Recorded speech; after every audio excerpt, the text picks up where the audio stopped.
As soon as you create this AI agent node, you officially have created your first digital employee, and all you have to do is tell it what to do.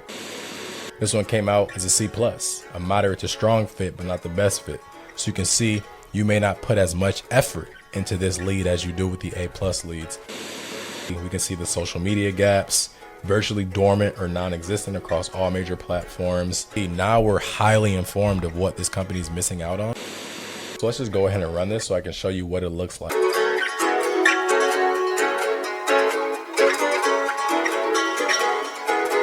This video is perfect for all service-based business owners. This video is going to easily walk you through how you can find a lead list of thousands of relevant companies, deep research thousands of companies, and then grade them to see who's most compatible with you. You can use it to do way better cold email outreach, way better DM outreach. Like, this is not just some made up case study. This is actually from a client that hired me. It's a social media agency. They're basically woman owned. You can see they kind of do a lot of different woman themed work, social media management, content creation, influencer campaigns, email marketing.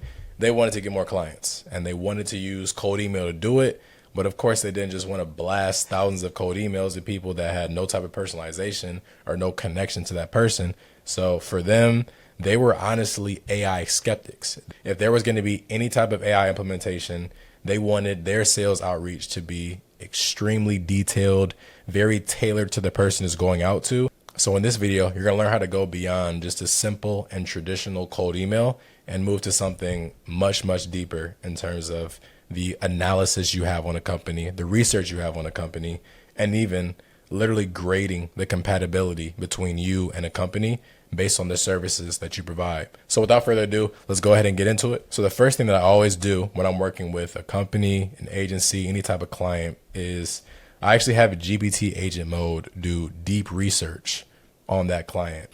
I keep my prompt super simple. All I literally said was, after I ran this prompt, this is what it came up with: a company overview, what makes them different, etc. You can obviously pause this, read over this. There's no reason why you don't just have agent mode go analyze your services, your website, and then even ask it the ideal client profile. Apollo is amazing because yes, you can scrape if you want. It'll take you way more time and it'll actually be more expensive than just coming in Apollo and paying for the lead list here. The best thing about Apollo, in my opinion, is if you've worked with any companies that are listed on Apollo, you can just add them in here and then find similar companies based on that. So all I literally did was just go on Nailed-It's website. I saw they work with Free-to-Be Foods, Goody Girl Cookies, etc. Came back in here, plugged them all in here. Free-to-Be Foods, Goody Girl, and the company lookalikes. And now they're literally giving me companies that are ranked similar to that. So as you can see, we're taking out a lot of guesswork.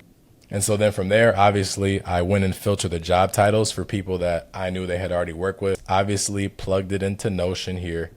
And you can obviously see everything laid out. This is why I like Apollo, to be honest. They give a lot of information. They give corporate phone numbers. They give the department of the person. Obviously, they give the seniority. Obviously, they give the email. And they give the keywords of the company. They give the LinkedIn URL of the person, which is super important. I have an entire video breaking down how I built basically a browser agent automation that can scrape LinkedIn profiles and create these psychographic profiles for people. So you can really see, is this person an extrovert? How does this person make decisions? What objections might they have? All based on their LinkedIn profiles and the kind of psychographic clues they give about themselves. I use Notion for my lead list and my CRMs. You can use whatever. You can use Google Sheets. You can use Airtable, use whatever you prefer. And now for the game changer. Now for the AI agent build, the autonomous researcher, the company investigator. Of course, we're going to do our get many database pages node, which is going to extract each row from Notion. So literally, this is how you go back into Notion and is going to extract every single row. Let's just say that I wanted to go to sleep and I wanted to go crazy in my list. I could add this to 500, and you might be wondering, well, won't that overload the system? Won't that overload the agent? That's why we have this loop over items node. You always want to add this if you want to basically continue to iterate and go through different items. If you want to continue to loop through new items on a spreadsheet, always add this in. I can set my limit to anything from 0 to 1,000, but it will only pass one of those rows through for the agent to do at a time because of this loop node. The craziest thing ever is that as soon as you create this AI agent node, you officially have created your first digital employee. You have officially created your first autonomous worker, and all you have to do is tell it what to do. 100% of the time, generate my prompts for this AI agent in GPT. Yes, obviously you can do it manually if you want to, but because this agent is essentially the brain of a digital employee, you want to give it as much context as possible and make sure you don't forget anything. So that's why I like to use GPT as like an editor to make sure I include everything that needs to be inside of here for the instructions on how to carry out the research. As you can see, company research and sales personalization AI. The job is to analyze a company's digital footprint, website, social media, press, funding, hiring. The fact that we can just write this in natural language for it to do, and it'll really go ahead and like browse the internet, scrape those actions on its own is so insane. Like 5 years ago, the amount of custom coding you would have to do for this, it just makes you appreciate AI. I'm just telling it to give me a company snapshot, a website analysis, social media signals, which is a huge thing because I want to see, if this is a social media agency, they want to be able to say, I see you're already doing this on TikTok. I see you're already doing this on Instagram. Let's talk about how we can improve. Other than that, it's going through these different personalization signals that you can pick up on in terms of press and funding.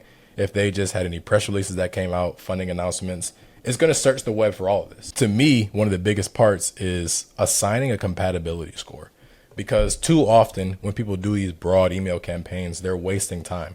They're sending emails to people who probably aren't really compatible with their company, aren't the right fit, etc. So now this is where it's helpful in terms of what we did before of generating this full PDF, this full company snapshot. I literally now have a grading system to see who's best for this company.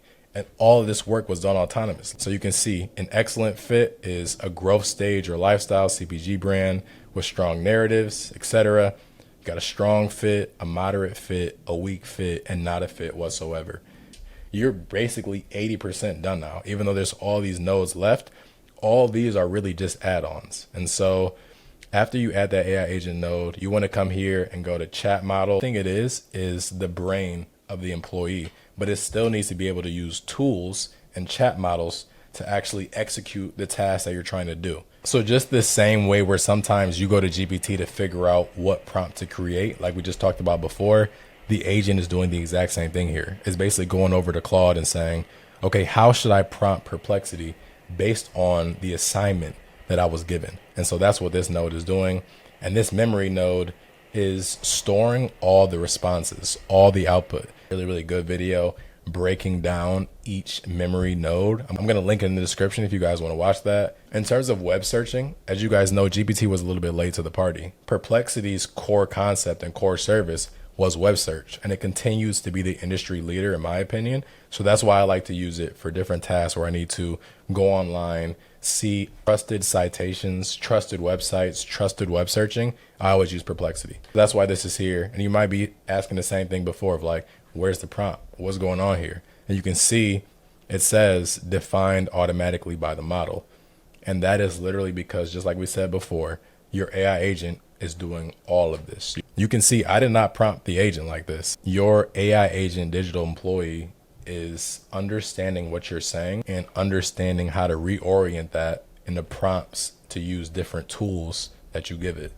And so after all of these are built, I only created this so that I could essentially format it a certain type of way, because you can see the output here. It looks kind of nasty.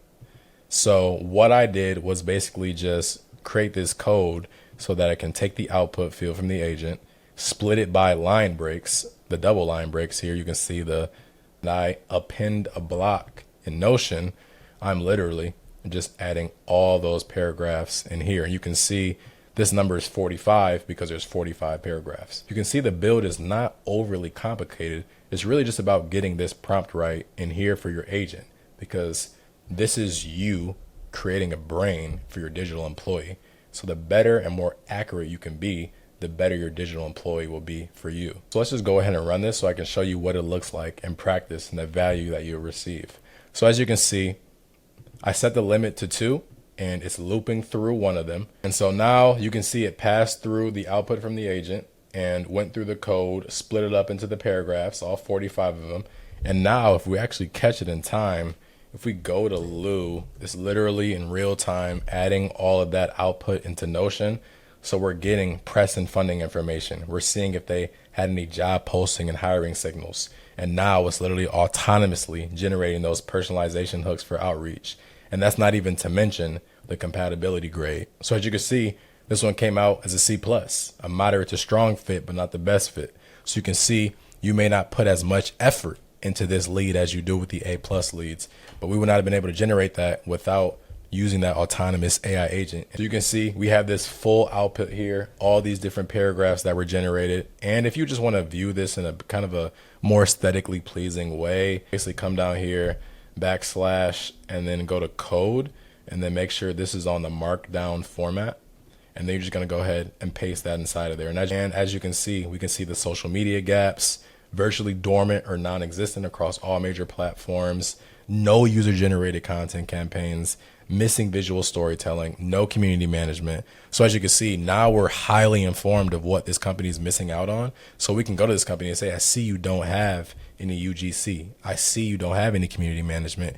This is what we offer. The world is yours. If you are a service-based company or service-based agency, there is no reason whatsoever why you don't have intensely deep information, intensely deep research on every single one of your leads. And so now if I mark this lead to done, and then I come back here and then set this initial Notion extraction node to, let's just set it to 5.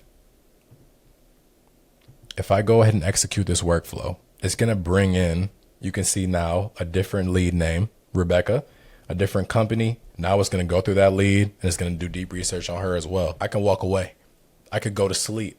And it's going to keep doing this deep research. This digital employee is going to keep working and working with the tools that it has at its disposal. If you want to work with me, I'll leave my contact information in the description. But other than that, check out our Reddit group, our Learn AI Agents, to just see more of this type of material, get insider access, first look at different automations I break down, agents I break down. After this, there's no reason whatsoever you shouldn't be closing 10x more clients. Because the difference between closing and not closing a cold lead is the research you do beforehand. So you already know what time it is. Lock in and get to it.